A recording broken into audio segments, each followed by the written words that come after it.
Intonation is so important. I sit here on a beautiful day like this talking about intonation. It must be important.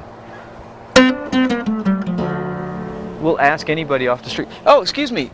Oh, hi. Hi.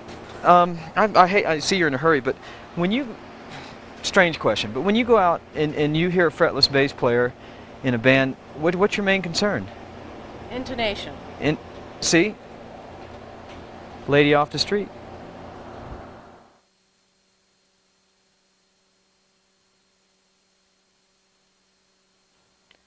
That'll about do it for fifths. So what's the next logical interval to hear in tune after a fifth? Well, after a fifth of anything, I can't hear anything in tune anyway, but those are fourths. Fourths. Fourths, you know.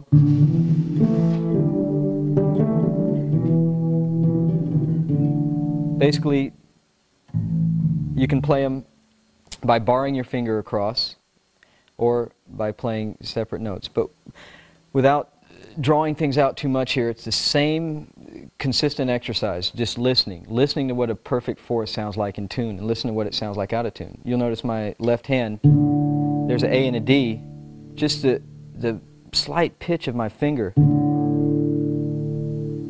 changes the whole intonation of the chord or whatever you're playing. So you got to be really careful. And from the angle I sit looking down at it, it doesn't look like it's even straight. So you got to get over the visual thing of looking at it. Now that looks straight to me, and listen to the way it sounds. Hear how it sounds when I bend it into tune? It doesn't look straight. And there it goes sharp.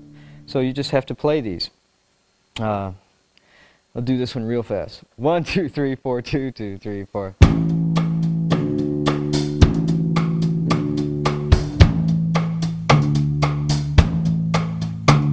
Third finger.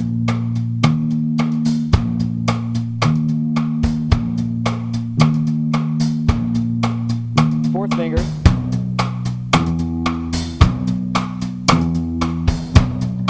And so on, up and down the fingerboard.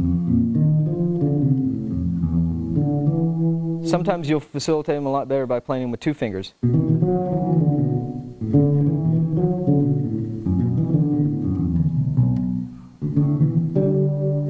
But play them in tune. Even if you're in the upper register, you've heard these kind of blues licks a lot. Hear how slightly tuning and detuning them.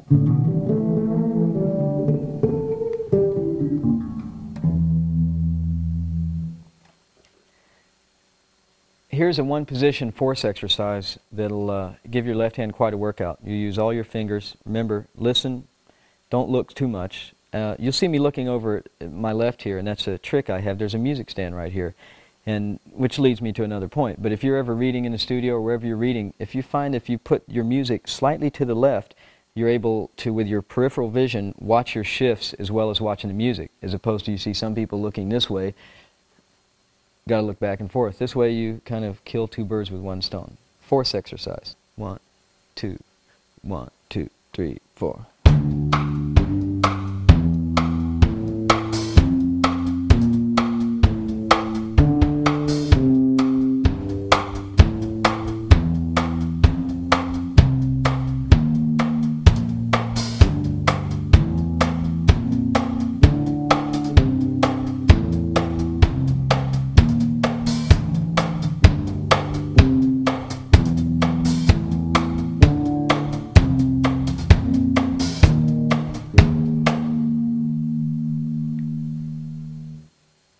Here's an exercise that combines everything we've done: octaves, fifths, and fourths. 1, 2, 3, 4.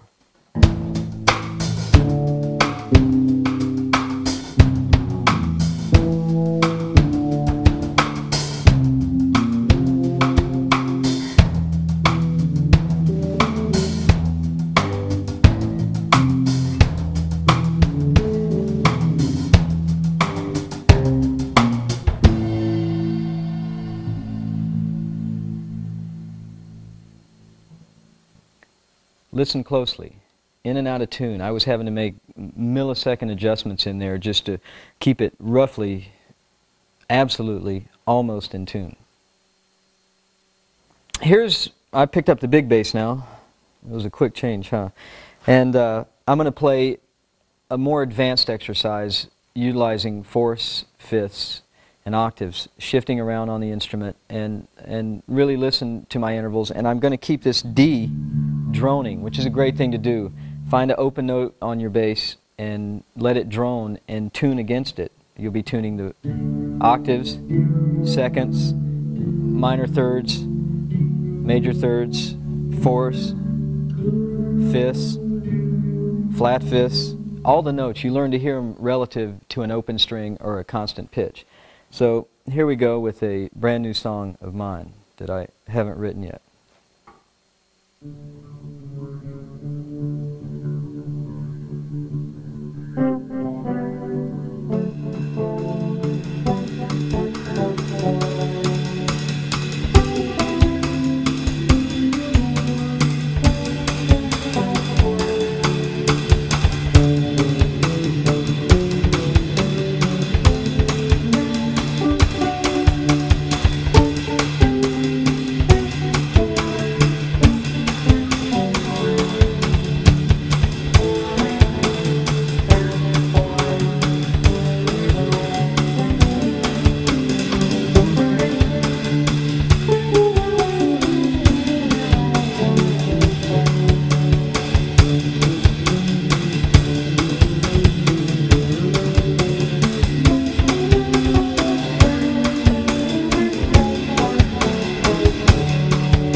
Strange story happened to me.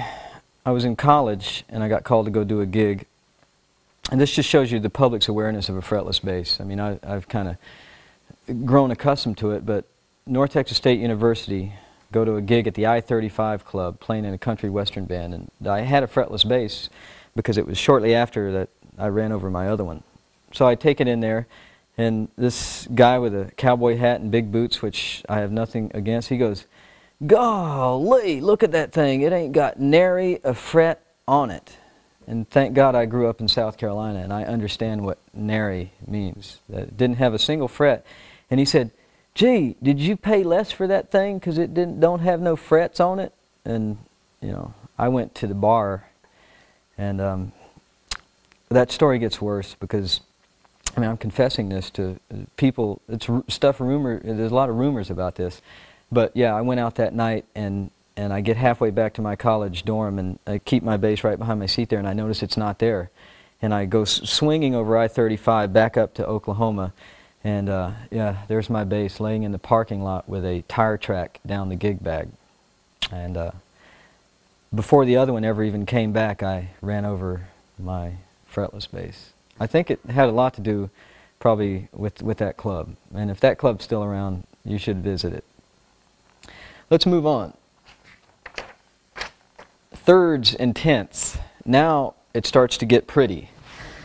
And I'm going to switch basses while you watch, just to show you that it can be done in real time. And thirds and tenths. What's a third?